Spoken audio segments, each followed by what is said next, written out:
श्रीराम समर्थ.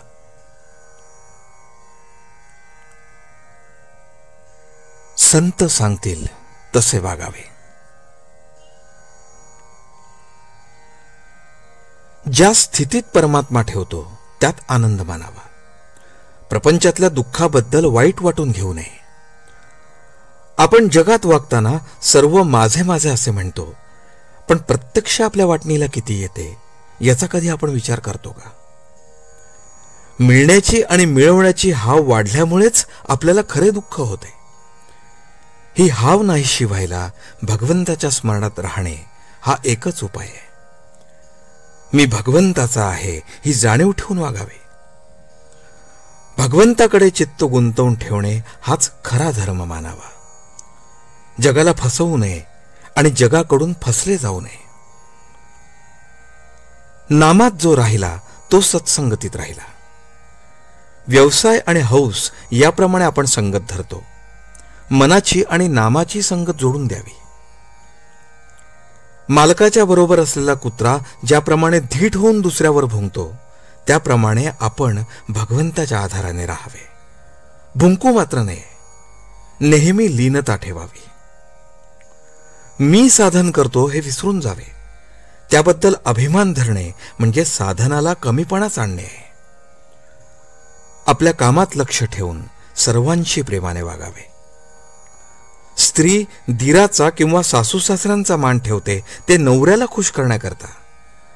तसे भगवंताला ज्या रीतीने समाधान होईल त्याप्रमाणे आपण वागावे. डॉक्टरला जर आपण त्या काळ्या बाटलीतले औषध मला का देत नाही असे म्हटले तर तो ज्याप्रमाणे तुला तो रोग नाही असे उत्तर देतो त्याप्रमाणे संत ज्याची त्याची वृत्ती ओळखून मार्ग सांगत असतात. याकरताच संतांची संगत धरून ते सांगतील तसे वागावे. ते वागतात तसे नाही वागू. आपल्या पतंगाची दोरी आपण संतांच्या हातात द्यावी आणि खुशाल निश्चिंत राहावे. आपण गुरुने सांगितलेले साधन करीत जावे म्हणजे साधनात पुढे वाट दाखवायला तो उभाच असतो. जिथे दोन वाटा फुटतात तिथपर्यंत या म्हणजे तिथे गुरु उभाच आहे. पण उगीच काही न करता पुढे काय आहे हे विचारण्याने काय होणार? संतांनाच वेदांचा खरा अर्थ कळला. त्यांचे केवढे उपकार सांगावेत की त्यांनी तो अर्थ आपल्याला सांगितला. म्हणून आपण वेद वाचण्याचे कारण नाही. आपण फक्त संत आपल्याला सांगतील त्याप्रमाणे वागावे. त्यात आपलेच घुसडू नये. आपले काम खात्रीने झालेच पाहिजे. पाणी गोठून बर्फ बनते.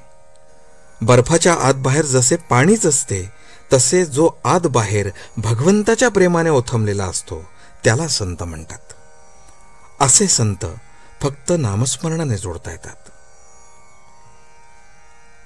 आजचे बोधवचन. सद्गुरूच्या आज्ञेचे पालन करता करता साधकाला नामाची गोडी लागते आणि नाम पोटभर घेतल्याने त्याचा आत्मा तृप्त होतो. जानकी जीवन स्मरण. जय जय राम.